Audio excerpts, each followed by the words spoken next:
भाई जरा मेरी बॉडी देखो, जिम का ट्रेनर भी बोलता है। भाई आप मुझे क्यों नहीं सिखा देते? अरे बालवीर भैया, तुम्हारी बॉडी देखकर तो लगता है प्रोटीन की जगह पराठा खाया है।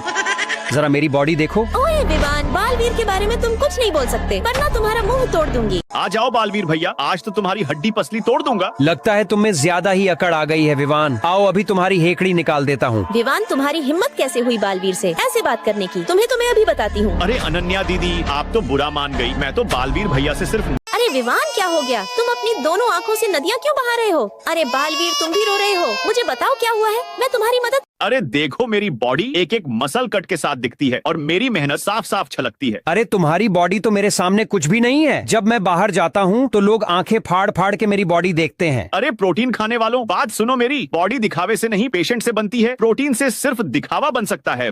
मोटा होने का भी अपना ही अलग फायदा है। जितना चाहे उतना खा सकते हैं। हाँ बालवीर भैया, ऐसा ही है। साला पेट कभी भरता ही नहीं है। खाते जाओ और खाते जाओ। और खाने के बाद जो गैस निकलती है, उसके बाद तो मजा ही आ जाता है। अरे कुछ भी कह लो, मुझे तो खाने में बिरयानी पसंद है। और तुम्हें क्या पसंद है? ये सब क्या देखना पड़ रहा है? अच्छा है मैं अंधा हूँ। और अभी तो रुको, क्लाइमैक्स अभी बाकी है। और अभी तो रुको, क्लाइमैक्स अभी बाकी है। आ जाओ बालवीर भैया, देखते हैं किसकी हाइट ज्यादा है। अरे विवान, हाइट बाद में देखते रहना, पहले मेरा मुकाबला करके दिखाओ। और मैं भी हूँ विवान, आज हम दोनों मिलकर तुम्हारी हवा निकाल देंगे। अरे कौन है बे जो मेरे छोटे भाई विवान को परेशान कर रहा है? मैं सोने जा रहा था, तुम्हारी वजह से सो नहीं पा रहा हूँ। आ जाओ, पहले तुम्हारा हिसाब किताब कर देता हूँ। सॉरी बालवीर, गलती हो गई। अरे बालवीर, ये देखो मेरे मसल्स।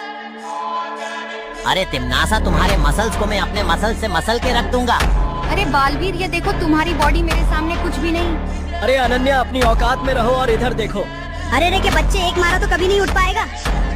अरे तुमने वो कहावत नहीं सुनी क्या, ओल्ड इज गोल्ड? अरे भाई, किसी गरीब को मदद की जरूरत है क्या? बहुत पैसा है मेरे पास। अरे इसके पास तो कुछ भी नहीं है। ये तो खुद ही मेरी कंपनी में काम करता है। मैं करूंगा तुम सबकी मदद। अपने पैसे का ज्यादा शो ऑफ मत करो तुम दोनों, वरना अभी सब चलाकर राख कर दूंगा। तुम सब लड़ते रहो आपस में, मुझे तो बहुत जोर से नींद आ। अरे शरीर में ताकत चरचर बोल रही है और लड़ने वाला कोई मिल नहीं रहा है। कोई तो लड़ लो हमसे। लगता है तुम में ज्यादा ही ताकत आ गई है विवान। आ जाओ तो फिर हो जाए मुकाबला। देखते हैं तुम में कितना है दम। अरे बालवीर भैया, मैं तुमसे नहीं लड़ सकता। मैं तो मजाक कर रहा था। ये सब क्या देखना पड़ रहा है?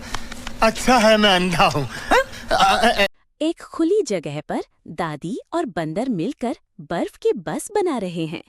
दोनों के पास औजार हैं और बर्फ के टुकड़ों को जोड़कर आइस बस तैयार हो रही है। पृष्ठभूमि में बर्फ के पहाड़ दिखाई दे रहे हैं। एक सुंदर चमकदार बर्फ से बनी बस जो पूरी तरह तैयार है। उसके चारों ओर बर्फ की जमीन है और बस के ऊपर हल्की धूप पड़ रही है, जिससे वो चमक रही है।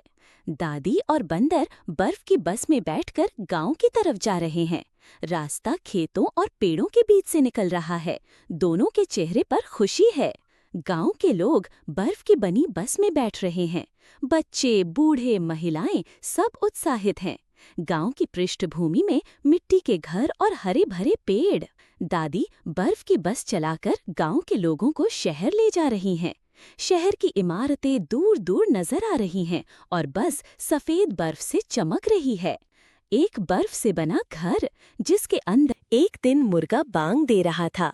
तभी सामने से मुर्गी आई। चाल में नजाकत, आंखों में शरारत। मुर्गा बोला, कुकड़ू कू, दिल तुम पे आ गया।